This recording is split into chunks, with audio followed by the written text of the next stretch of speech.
Good evening, ladies and gentlemen. It's Wednesday, December. Whoa, not December. Oh, been drinking too much White Lantern. It's June 25th, 2014, and this is the Comic Call. How's it going? This is Dylan Lang, host of the world's finest YouTube show, Dylan Knows, every Sunday, 12:30 p.m. Eastern Time. Check it out. I highly recommend it. Every week is a different genre that I discuss with a bunch of different people. The first Sunday of the month is comics, which is something that people who are watching this will greatly enjoy. The second week is my list show, where me and my co-hosts we discuss our various lists. Third week is our paranormal show, where we discuss everything paranormal and supernatural. And fourth week is our international show, where we just get together and just chat. Different co-hosts every week. My comic co-host is MJ Con. My list co-host is Gigi Fletcher. My supernatural paranormal co-host is Larissa. And my international co-host is Bronwyn, with a host of other people who join us. So that's the world's greatest video show, YouTube. This is the world's second greatest video show, the Comic Hall. Brand new show. I'm only on week 13, so yippee. What the Comic Hall is a show where I'm a big comic book fan, and I decide, you know what, mostly every week I buy comics. Let me go and tell people about them and try to get them to buy comics as well, because I highly recommend that everybody goes to their local comic store, peruses the comics, and buys comics, because comics are a huge influence not just on my life, but they help me read and help a lot of people read. Some really good work out there, and it's not just superheroes beating up each other anymore. There's all kinds of deeper stories out there, and some family fun stuff as well. And comic book stores are no longer the creepy, darkly lit, dirty, smelly place you expect. Some of them are actually fairly nice. I should know, I worked for Diamond Comics for close to 4 years, and I was a customer service rep for a lot of these stores, and I saw a lot of them firsthand. I've seen pictures and talked to the people who own them, and they're all different people. So, but you're not here to hear about that. This is my usual spiel. You're here if you're watching, which says nobody's watching, so I'm not surprised by that. But this is the Comic Call. This is everything I got this week: Marvel, DC, and Independent. It's kind of a light week again for me. There are a lot of stuff coming out. There's a lot of stuff coming out, a lot of stuff that I haven't been collecting that came out this week, and some stuff that I wasn't able to afford this week due to financial stuff, which is another thing. That's the only problem with comics, is they're very expensive. But it's a Wednesday, it's June, it's hot as Hades. That's why I'm drinking White Lantern, beer from Samuel Adams. That and White Lantern, Green Lantern, Red Lantern, you know. But it's just very warm out right now, so it is summer. And enough talking. It's time to talk about comics that I got this week. All right. First, I do them in order: DC, Marvel, and Independence, as always. So, to begin with, as you can see, my header says World's Finest Comic Hall. For those in the know, World's Finest is the name of the Superman-Batman crossover book from the old days, 40s, 50s, 60s. And it's a term that's used to describe the team-up of Batman and Superman. And I use that this week because both Superman and Batman came out this week. We're going to start with Superman number 32. DC is wrapping up their bombshell cover month, where they release multiple covers to their comics. One, a regular cover, and two, a bombshell cover featuring a female character from the series in a old-style 40s type of poster or whatever. This is Superman 32. I like this one bombshell cover a lot, so I bought it. It's Lois Lane. Okay, a little bit of a shadow on it, but that's Superman number 32. The other main cover is just a shot of Superman running at the cover, because this issue, number 32, begins the new creative team of Jeff Johns and John Romita Jr. and Klaus Janson. What I find interesting about it is they did not restart number 1, which a lot of people have been doing lately. Marvel, where a new creative team comes on and like, you know, let's just dump everything that we've done and have a brand new number 1 and make it a big thing. Number 32 begins Jeff Johns' reign on Superman. Hopefully it'll be a good one. John Romita Jr. has been around forever. He's been drawing comics since at least the 80s, because I knew he drew some Superman comics. I think I showed you some pictures of it, but here is one of the splash pages where he's beating up on Titania. Haven't had a chance to read it yet, but Jeff Johns is a pretty good writer. Romita Jr., give or take, some people really like him, some don't. But I don't mind him. He's not too bad. So definitely check it out. It is probably a good leaping on point because it's not part of the Doom storyline, which is going through the other Superman titles, and it's a new creative team. So I would highly recommend checking out Superman number 32. Came out today. On the other side, we've got Batman number 32. Continuing the 0 Year storyline where Batman's taking on the Riddler. I just kind of like the sparseness of this cover. Greg Capullo did a fantastic job. Riddler has always been my favorite Batman villain. I'm not a big fan of how Scott Snyder is writing him here, but we shall see what's coming up. But Capullo doing the artwork is fantastic. It's nice looking. And it's 0 Year, so we're taking a look at Batman before he did anything right, and he had some troubles. So here's a pretty good picture, the two of them together. So Batman number 32 came out with Superman 32, and there is your world's finest team. As I keep mentioning, DC has 2 weekly series coming out, so every week you will be hearing me talk about them, and there's not much more I can say about them, but just to show what's going on. First up is Batman Eternal. It's reached issue 12. Pretty nice cover on this one. A lot of people did not like the artwork in the last issue. I was one of them. I really honestly didn't like it, but this one's got Mikel Janin, who I love from Justice League Dark.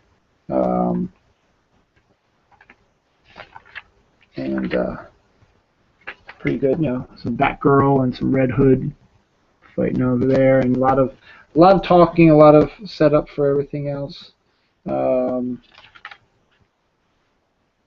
Red Robin's involved in here too, but basically, Batman Eternal is a big storyline going through the Batman stories.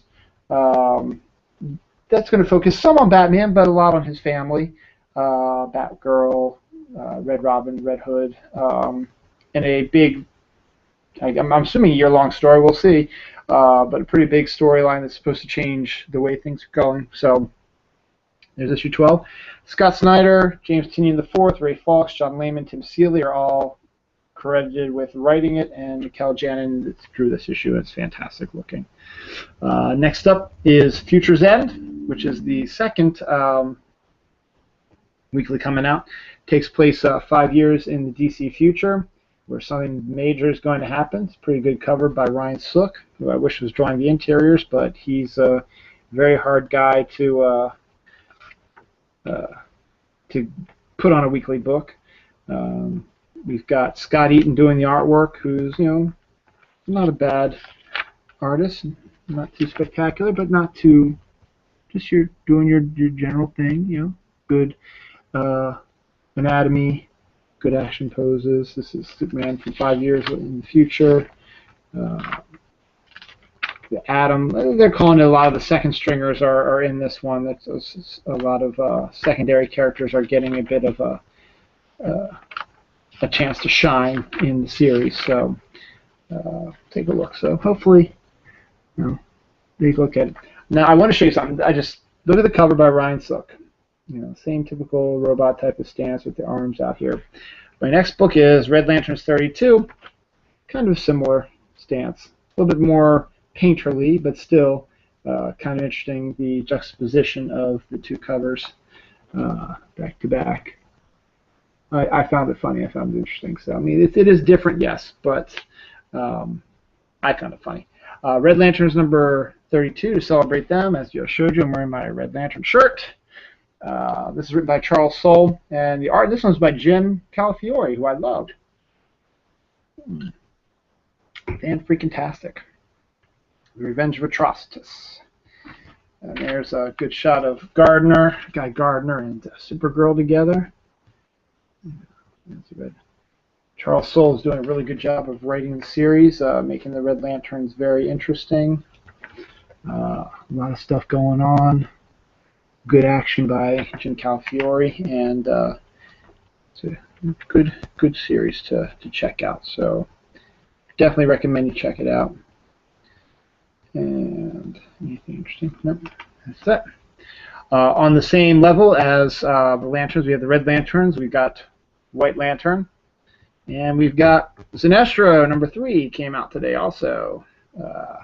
This has been an excellent book written by Cullen Bunn with art by Dale Eaglesham, and Rags Morales has some artwork in this one as well. So gorgeous artwork. Story is excellent.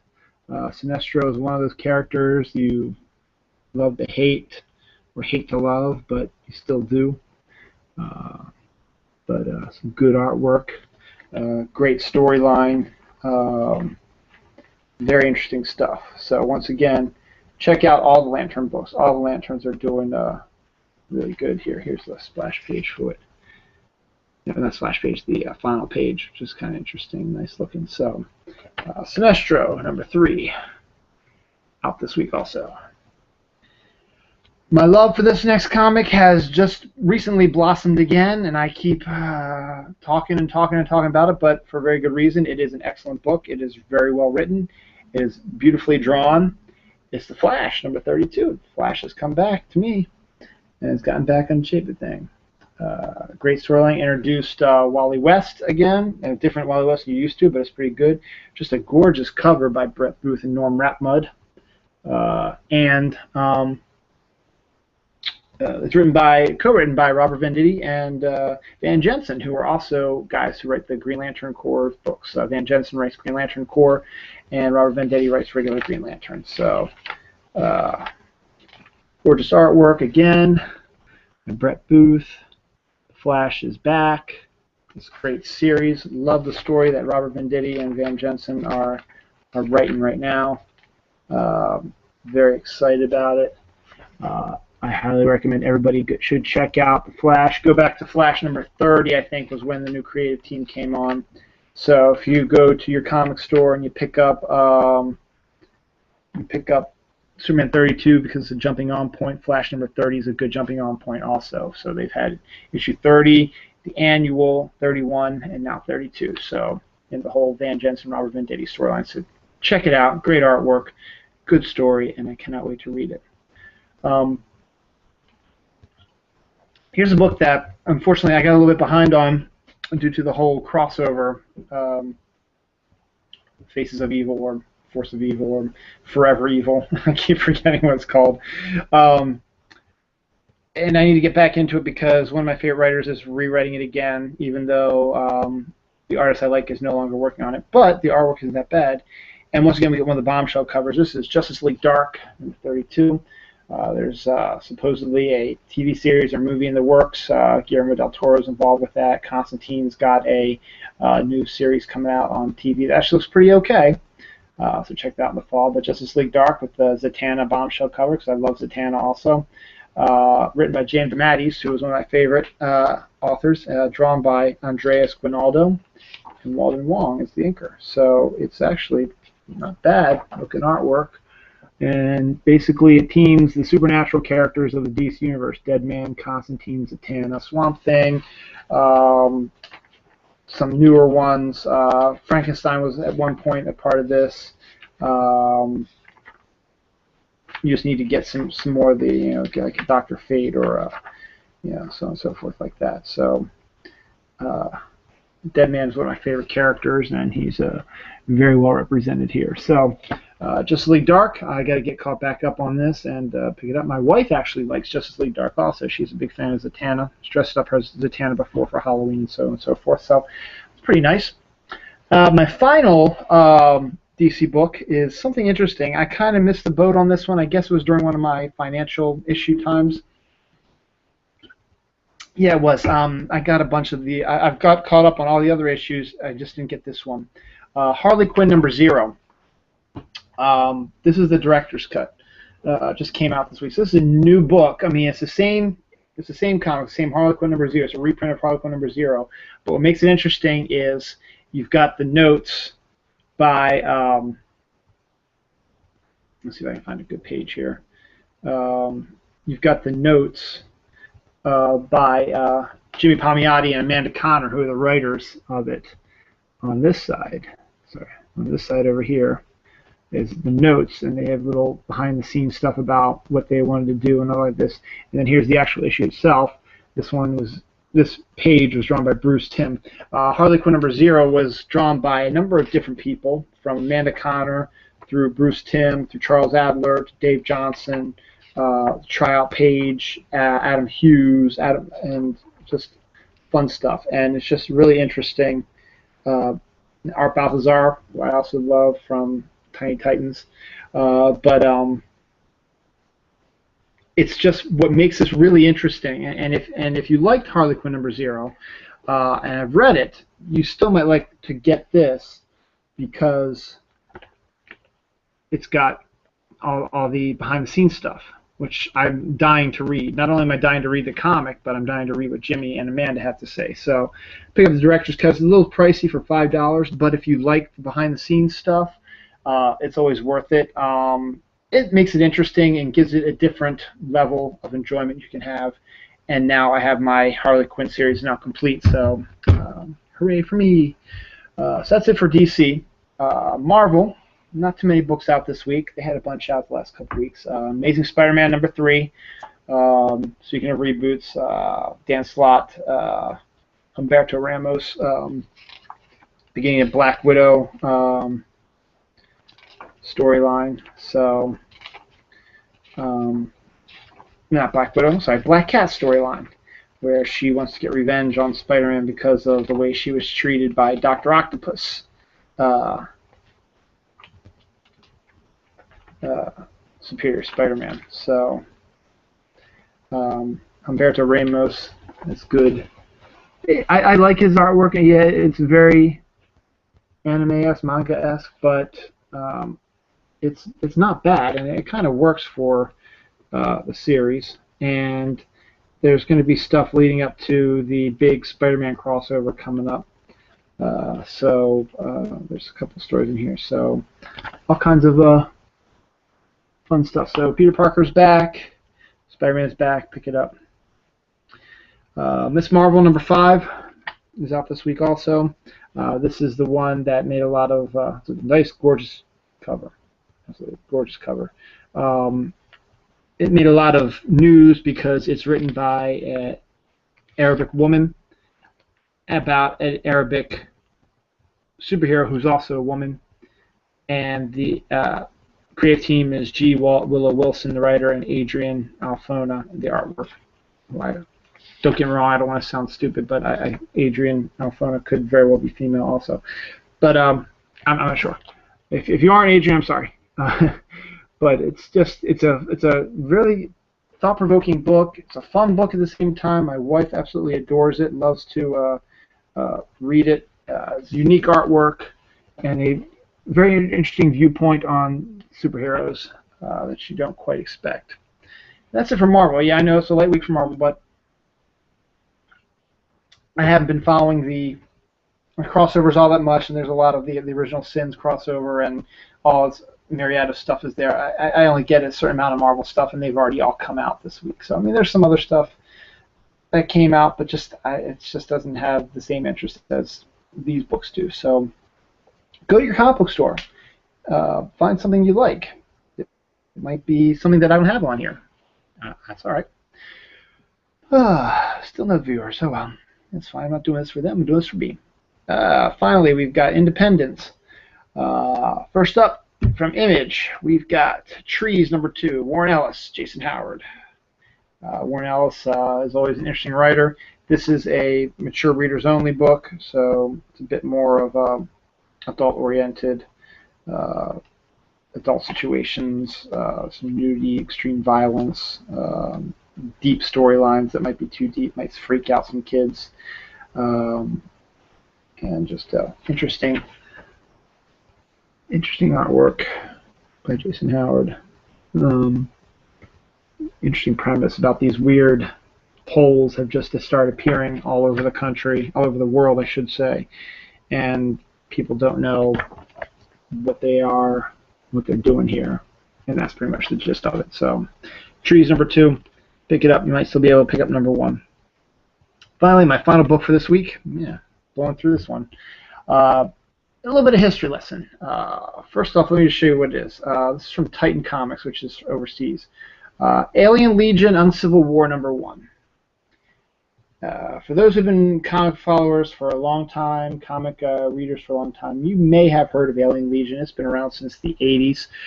First appeared under Marvel's Epic banner, which was a banner that they tried to do more adult-oriented stuff, very similar to DC's Vertigo books.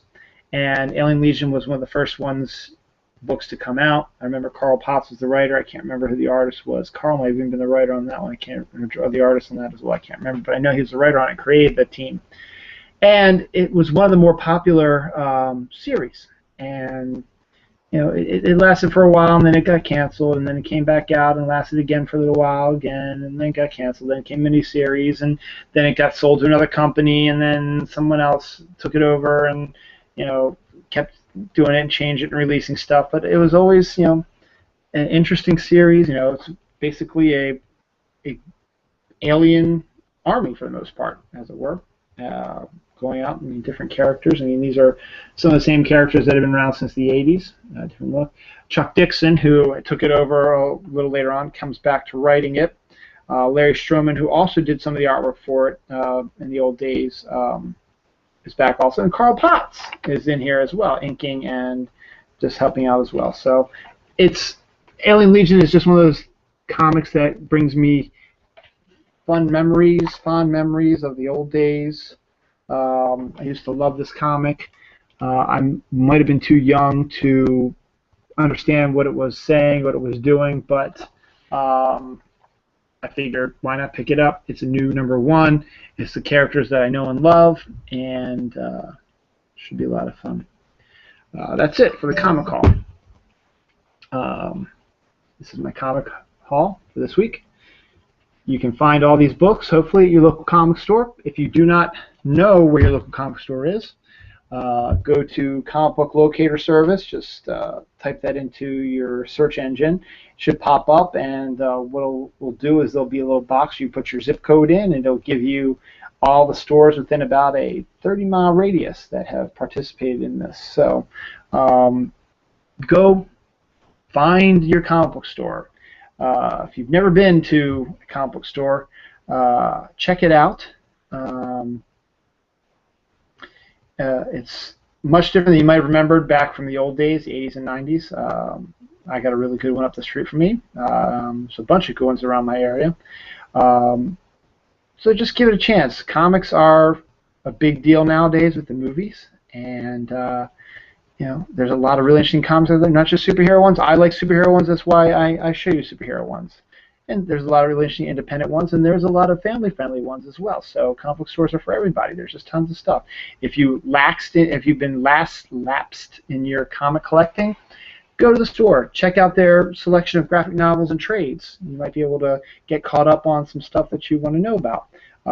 Most stores, probably during the weekend, will have some kind of special sale to help increase sales. 50% off of trade paybacks is one my store is doing this week. You can't beat that. Basically, for the price of one trade, you can get two. They're about $20 each. They're half price. That's $10 for one. So why not buy two? And you're going to be paying $20 anyway. You would have just bought the one, but now you got two. A lot of times they bring creators in, sign books, draw pictures for you. It's great.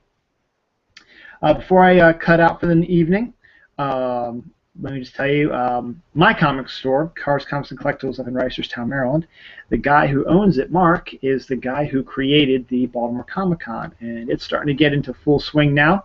Baltimore Con is one of the, I'm going to even say it, is one of the premier comic book cons in the country. The guest list is huge with tons of your favorite writers and artists, some from across the pond as well, from England. Classic people. Jim Lee has been there before. Stan Lee has been there before. Just absolutely a great Comic-Con. It's focused more on comics. So if you've only known about comic conventions from like San Diego or Chicago, where you get a lot of other pop culture stuff, that's not this one. And that's why so many creators like it. This one is a straight-out comic book one.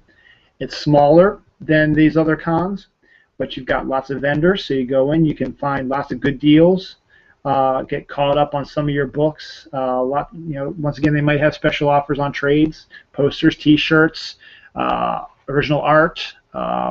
There's all kinds of. I know there's some Golden Age and Silver Age vendors at the Baltimore Con, people who sold comics from the 40s and 50s and 60s, and then there's guys who are more recent as well. Who sell stuff, and you can get lots of back issues. So if you need to fill holes in your collection, which is what I'm going to be doing this year, I'll be going there to fill holes in collection. Also hoping to meet up with a bunch of friends I've made over the internet by being involved in Dylan Knows and the Comic Hall. I've met a lot of people, and hopefully we're going to meet up and run into some of those people this weekend, this Baltimore Comic-Con weekend. Now I bring all this up because since my store is the headquarters of the guy who owns it, he has started putting out the flyers for the Baltimore Comic-Con, and so I took one, and I'm just going to give you a quick rundown. Here's the flyer. Baltimore Comic-Con is going to be 3 days. This is the first year that it's 3 days. The Baltimore Comic-Con is going to be on September 5th, 6th, and 7th. That's a Friday, Saturday, and Sunday at the Baltimore Convention Center downtown. Can't miss it. It's right next to the Inner Harbor, right next to Camden Yards where the Orioles play. You cannot miss it. It's really easy to find. Right off of the highway, so if you're coming from up north or south, just come on up. You can't get it. You right at a train station, so you can take trains in here, metro stations, light rail, whatever. Come to Baltimore Comic-Con. I'll be there. I don't know which day yet. I haven't decided yet. Probably not Sunday, since I'll be doing my show on Sunday, and who knows, maybe I'll do my show live from there. I don't know. We'll see. I got plenty of time to work about it. But let me just give you the it says right here, someone actually called it America's greatest comic book convention, which I agree with. It's just straight up comic books, nothing else. Something for everyone, exclusives, comics, manga, original art, games, cards, apparel, DVDs, and more. And let me just give you this is just some of the guest list. Mark Buckingham, Greg Capullo, John Cassaday, Jimmy Chung, Frank Cho, Steve Conley, Alan Davis, Garth Ennis, David Finch, Jose Luis Garcia Lopez, Gerhard, Dave Gibbons, Keith Giffen, Michael Golden, Cully Hamner, Dean Haspiel, Adam Hughes, Barry Kitson, Dan Jurgens, Kevin McGuire, Ron Mars, Tom Palmer, Mike McCone, Dan Parent, David Peterson, Brandon Peterson, Eric Powell, Joe Prado, Ivan Reyes, Don Rosa, Walter Simonson, Louise Simonson, Charles Soule, Jim Starlin, John Tottleben, Herb Trimpe, Rick Veitch, Matt Wagner, Mark Wade, Bill Willingham, Tom Zoller, Mike Zeck, and more. I wouldn't be surprised if Jimmy Palmiotti and Amanda Connor are there too. They're constantly still getting people to come in and sign up to do stuff. The Artist's Way is really up close. You can go up to them. You can actually talk to the people face to face, ask them questions, have them sign your books, and who knows, maybe they'll do sketches for you too. I don't know. There's also cosplaying. If you like to dress up in your costumes, go down the costumes. There's costume contests. I think you win some money on that as well. And there are actually events you go to. There's people are going to talk about what's coming in DC. It's all kinds of interesting things. DC Marvel. They're going to have just the little hour, 2 hour long talks about certain things. And my mind is blank. It has a specific name, but I can't think of it right now. But you have that as well, and it's a great time. It's easy to find. It's near food. As long as you have your ticket, you can leave the convention center, go down to the Inner Harbor, and get something really cool to eat at the Inner Harbor. You can walk around the harbor. Maybe take an Oriole game. I don't even know if they're going to be in town. Maybe the Ravens will be in town. Who knows? Check out some football and baseball games. Check out the Gem Museum, which is also downtown, as well as the, if you're a sports fan, the Baltimore Sports Museum as well down there. So all kinds of fun stuff to do. That's just a tip of the iceberg of who's going to be there. So Baltimore Comic-Con, September 5th through the 7th. And I think on this note, I'm going to say goodbye. I just got my 2 viewers, but you should have come at 9 o'clock because it is now 9:30, and the Comic Hall is over. So thank you for those who watched. I will be tweeting this link out for this video once it gets uploaded to my system. And enjoy it at your leisure. Go comic book shopping this weekend. Get some good stuff. Enjoy yourself, and I'll see you next week. Bye now.